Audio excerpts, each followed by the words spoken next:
Well, good evening everyone. चलो आज के क्लास में ना हम लोग ये 5 तरह के सेंटेंसेस को सीखेंगे। सबसे पहला है आपको यह जगह कैसी लगी, मतलब इस तरह का सेंटेंस होगा।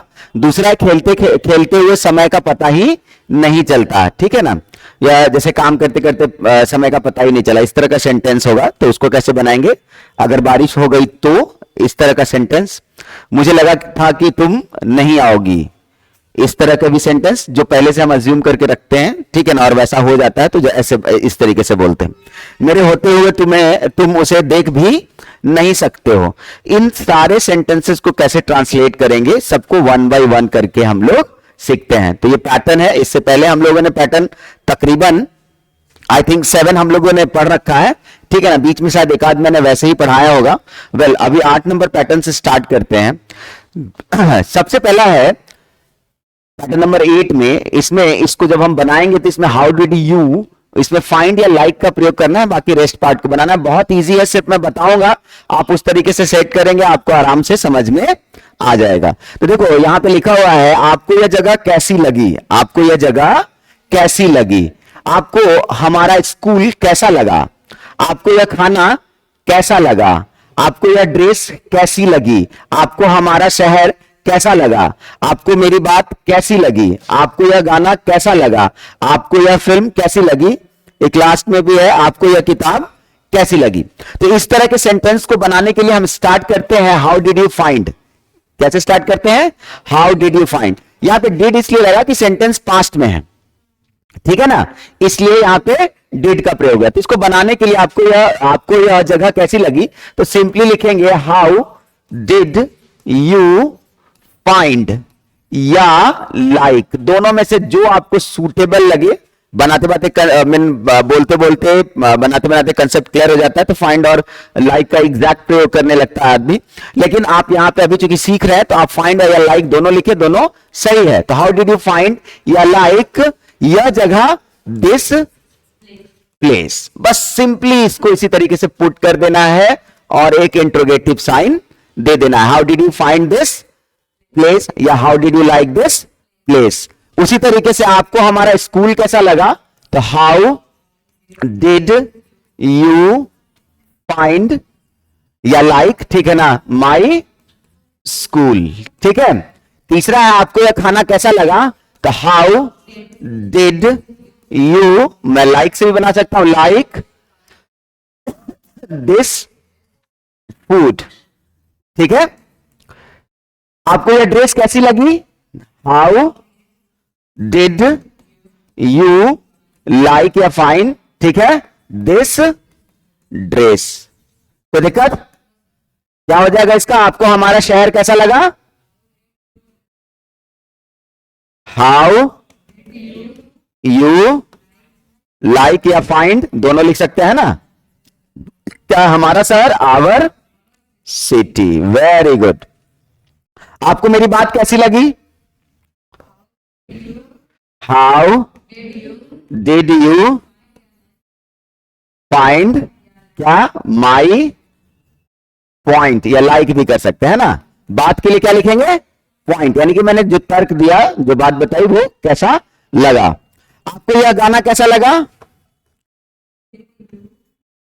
How did you like, very good, like this song. कोई दिक्कत? आपको यह फिल्म कैसी लगी, यहां पर भी लाइक लिखो तो ज्यादा अच्छा लगेगा। How did you like this movie, very good. आपको यह किताब कैसी लगी, नीचे छिपा हुआ है, how did you find this book. अब इस तरह के सेंटेंस को आराम से बोल सकते हो, बना सकते हो, कोई दिक्कत होगी? पक्का? श्योर? Very good. अब आते हैं पैटर्न। आपको नोट करना है, ठीक है, आप इसको नोट कर लेंगे, वैसे रिकॉर्डेड है, कभी भी इसको नोट कर सकते हैं, ठीक है। पैटर्न नंबर 9 में देखते हैं। देखो अब है सेंटेंस खेलते हुए समय का पता नहीं चलता। इसमें दो चीज को ध्यान से देखना, इसमें टेंस को रिकॉग्नाइज करना सबसे ज्यादा इंपॉर्टेंट है, ठीक है ना।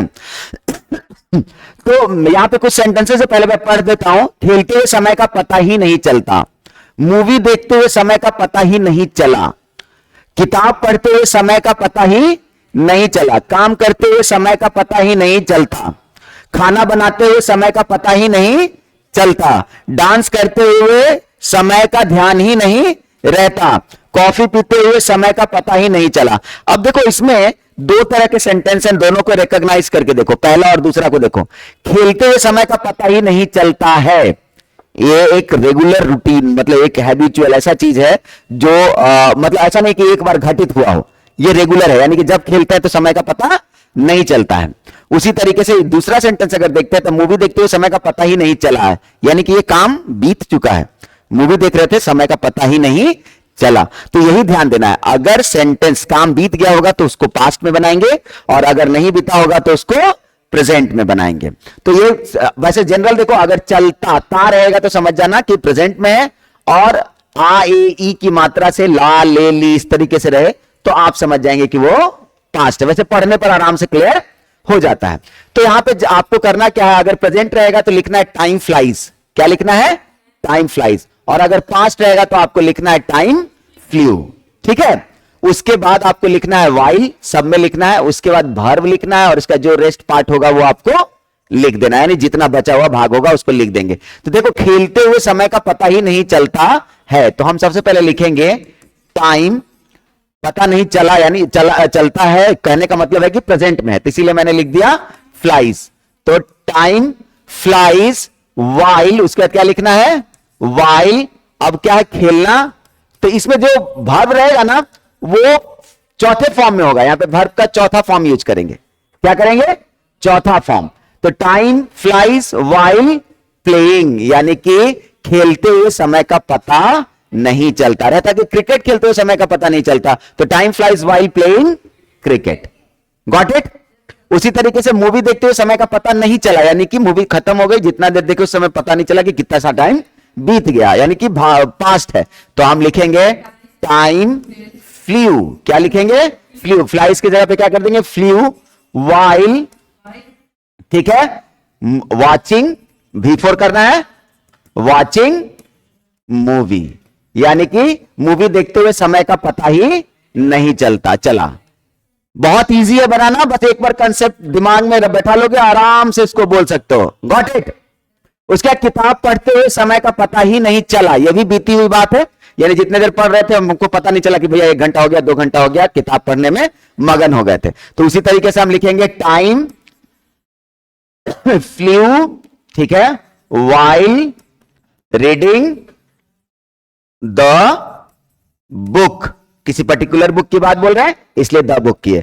तो time flu while reading the book, यानी कि किताब पढ़ते हुए समय का पता नहीं चला। काम करते हुए समय का पता ही नहीं चलता, ये रेगुलर की बात है, जब कभी भी काम करने में लगते हैं तो समय का पता नहीं चलता है, तो हम लिखेंगे वही time flies while doing the work, यानी कि काम करते हुए समय का पता ही नहीं चलता।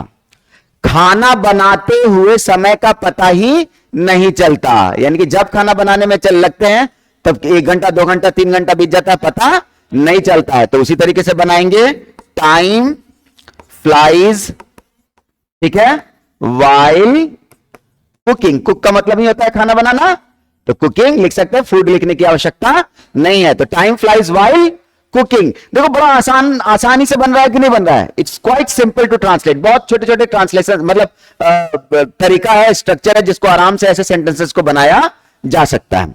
डांस करते हुए समय का ध्यान ही नहीं रहता, पता नहीं चलना या ध्यान भी नहीं रहना, दोनों को उसी सिनेरियो में बनाएंगे। तो टाइम, ये भी प्रेजेंट ही है ना, टाइम फ्लाइज वाइल डांसिंग, कोई दिक्कत, टाइम फ्लाइज वाइल डांसिंग, कोई दिक्कत हो रहा है। वेल, कॉफी पीते हुए समय का पता ही नहीं चला, कॉफी पीने के लिए बैठ गए, गपशप करने लगे, पता ही नहीं चला, 1-2 घंटा बीत गया, काम बीत गया है। तो टाइम फ्लू वाइल, कॉफी पीने के लिए चाय पीने के लिए टेक का प्रयोग करते हैं, तो while taking कॉफी, कोई दिक्कत है? समझ में आ रहा है ना? पक्का? श्योर? Any confusion? चलो, पढ़ाते हुए समय का पता ही नहीं चला। बोलो, टाइम फ्लाइज होगा कि फ्लू होगा, पहले ये बताओ।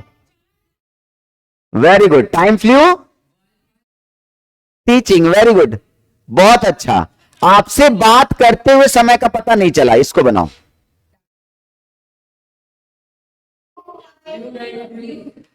Time flew while talking to you. Any problem? No? Can you translate such translations? Okay, good.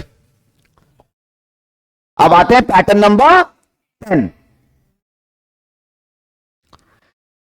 अगर ऐसा बोलना हो, अगर बारिश हो गई तो, तुम भुला गए तो, तुम पैसा नहीं लौटाए तो, वह यहां से चला गया तो, इस तरह का सेंटेंस रहेगा। तो उनको बनाने के लिए हम व्हाट इफ का प्रयोग करते हैं। सिर्फ इफ का नहीं, क्या चीज का प्रयोग करते हैं? व्हाट इफ का। उसका सब्जेक्ट, उसका V1 या V5 का प्रयोग करना है। V1 या V5। आपको पता है, अगर सिंगुलर होगा, एक व्यक्ति होगा तो V5, और एक से अधिक होगा तो V1, I और U होगा तो V1। जो सिंपल प्रेजेंट का रूल है उसी के अकॉर्डिंग बनाना है। अगर बारिश हो गई तो हम ऐसे लिख देंगे, व्हाट इफ इट। सब्जेक्ट क्या हो जाएगा? इट, और इट के साथ क्या हो जाएगा? रेन्स। तो अगर बारिश हो गई तो व्हाट इफ इट रेन्स। अगर बारिश हो गई तो इंटरोगेटिव साइन जरूर देंगे, क्योंकि एक तरह का प्रश्न है, ठीक है ना। अगर वह नाराज हो गई तो what if she gets anger. Angry कर दो, ठीक है ना। What if she gets angry. कोई दिक्कत? सर उन लोग को भगाइए, क्या है मतलब? जो भी हो भाई। अगर मैं मर गया तो व्हाट इफ आई डाई। तो इंग्लिश नहीं पढ़ाऊंगा। अगर वह यहां आ गई तो व्हाट इफ सी कम्स, और यहां के लिए हियर। अगर मैं भूल गया तो व्हाट इफ आई फॉरगेट। भूलना का क्या होता है? फॉरगेट। अगर वह सब जान गया तो what if he knows everything. कोई दिक्कत? कोई कंफ्यूजन है तो बताओ। Very good. अब तुम मुझे बता दो तो क्या होगा? अगर तुमने मुझे नहीं समझा तो, इसमें नेगेटिव है। अगर तुमने मुझे नहीं समझा तो सिंपल प्रेजेंट का नेगेटिव बनाओ ना, डूडज लगा के, बस वैसे ही। What if you do not, यानी कि डोंट अंडरस्टैंड मी। मुझे है ना। What if you don't understand me. अगर तुमने मुझे, क्या है? अगर तुमने मुझे नहीं समझा तो। कोई दिक्कत? पक्का ना? बना लोगे ना? I will give you the practice on it, mean all of those. ठीक है, आगे बढ़े। Pattern number 11। अब क्या है कि हमको पहले से किसी चीज का अंदेशा था और वैसा हुआ, तो उसको बनाने के लिए हम लोग आई हैड अ हंच का यूज करते हैं। क्या चीज का प्रयोग करते हैं? आई हैड अ हंच। उसके बाद दैट लिखते हैं, फिर सब्जेक्ट लिखते हैं, फिर वुड। अगर अफर्मेटिव हुआ तो वुड, और नेगेटिव हुआ तो वुडंट का प्रयोग करते हैं। उसके बाद V1, फिर रेस्ट पार्ट जितना बच जाएगा वो। मुझे लगा ही था कि तुम नहीं आओगी। मुझे हटा दीजिए। मुझे लगा ही था कि तुम नहीं आओगी, ठीक है ना। यानी कि पहले से मुझे अंदेशा था कि तुम नहीं आओगी। तो हम लिखेंगे आई हैड अ हंच दैट। यहां तक हो गया, आई हैड अ हंच दैट। कौन नहीं आएगी? तुम। तो यू वुड, तो वुडंट कर देंगे, यू वुडंट कम। कोई दिक्कत? आई had a hunch that you wouldn't कम। उसी तरीके से मुझे लगा ही था कि तुम मेरी मदद नहीं करोगी, तो हम बोलेंगे आई had a hunch that you would not, यानी कि वुडंट हेल्प मी। कोई दिक्कत? सब इजी लग रहा है कि नहीं लग रहा है? सारे पैटर्न्स ऐसे ही होते हैं, छोटा हो या बड़ा हो, सबको बस एक तरीका दिया जाता है और आप उसी के अकॉर्डिंग बनाते हैं और सब बनता चला जाता है। बस नीड टू प्रैक्टिस। दिमाग में रखिए, एक आध सेंटेंस याद रखिए, उसको उसके ट्रांसलेशंस के साथ, तो आपको स्ट्रक्चर भी याद रहेगा। ठीक है ना? उसके बाद है, मुझे अंदाजा था कि वे लोग समय पर वहां नहीं पहुंचेंगे। वही अंदाजा ही था या लगा था? तो आई हैड अ हंच। बहुत लेट है, इस समय आगे क्या करिएगा? चलिए, आई हैड अ हंच दैट, क्या है आगे? वे लोग समय पर वहां नहीं पहुंचेंगे, तो दे वुडंट रीच देयर, और समय पर ऑन टाइम। कोई दिक्कत?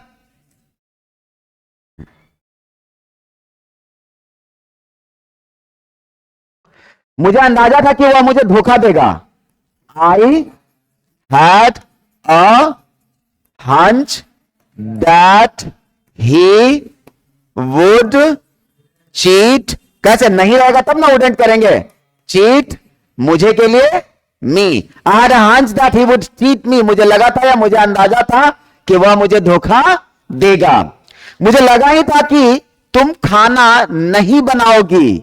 आई had a hunch, I had a hunch that you would, यानी वुडंट हो जाएगा, वुडंट कुक। फूड लिखने की जरूरत नहीं, कुक का मतलब ये होगा खाना बनाना। ठीक है ना? मुझे लगा ही था कि वह मुझे भूल जाएगी। आई had a hunch that she would, भूलना का, फॉरगेट मी। कोई दिक्कत? पक्का समझ में आ रहा है ना? Sure. Will give you the practice, mix मिलाकर मैं दूंगा प्रैक्टिस करने के लिए। Now let's see one more. Pattern number 12। अब क्या है, यहां पे ऑन माई वॉच का प्रयोग करते हैं। क्या चीज का प्रयोग करते हैं? On my watch. अगर ऐसा सेंटेंस हो तो ऑन माई वॉच। यहां पे रेड किया मैंने, यहां माई की जगह हिज, दियर, आवर कुछ भी हो सकता है। सब्जेक्ट, उसके बाद कांट, उसके बाद V1, फिर ऑब्जेक्ट। अगर मैंने लिखा, मुझे बोलना हो मेरे होते हुए तुम उसे देख भी नहीं सकते, मेरे होते हुए तुम उसे देख भी नहीं सकते, तो आप ऐसे लिख सकते हैं ऑन माई। मेरे होते हुए है इसलिए माई, उसके होते हुए रहता तो हिज, तुम्हारे होते हुए रहता तो ऑन योर वॉच। ठीक है ना? तो ऑन माई वॉच। ठीक है? तुम उसे देख भी नहीं सकते, देखने का काम तुम करोगे तो यू हो जाएगा, यू कांट सी हिम, या हर, जो भी लिखना है। ठीक है? इंट्रोगेटिव साइन नहीं होगा। मेरे होते हुए तुम उसे छू भी नहीं सकते, ऑन माई वॉच। अगर यहां पे रहता तुम्हारे होते हुए, मेरे की जगह पे क्या रहता? तुम्हारे, तो यहां पे माई की जगह पे क्या हो जाता? योर। तो on my watch you can't touch her या हिम, जो लिखना है लिख सकते हैं। ठीक है ना? कोई दिक्कत? पक्का? अगर ऐसे के सेंटेंस में कभी इवन का प्रयोग कर दो तो भी सही है, गलत नहीं होगा। जैसे on my watch you can't even touch him, ठीक है ना? तो भी सही है, नहीं भी लिखते हो तो भी सही है, बिकॉज यहां पे ऑन माई वॉच लिखा हुआ मेरे होते हुए के लिए। ठीक है ना? मेरे होते हुए ऐसा नहीं, वो ऐसा सोच भी नहीं सकता। On my watch he can't think सो। ठीक है? सोचना का क्या होता है? थिंक। समझ में आ रहा है ना? तुम्हारे होते हुए कोई मुझे नुकसान भी नहीं पहुंचा सकता। ऑन योर, तुम्हारे होते हुए है इसलिए ऑन योर वॉच कोई नुकसान नहीं पहुंचा सकता, तो इसलिए नो वन कैन। जब नो यहीं लग गया तो यहां पे कांट नहीं करेंगे। नो वन कैन हार्म, नुकसान पहुंचाना, harm me. No one can harm me. उसके होते हुए मैं ऐसा सोच भी नहीं सकता। On his watch, on his watch I can't think so.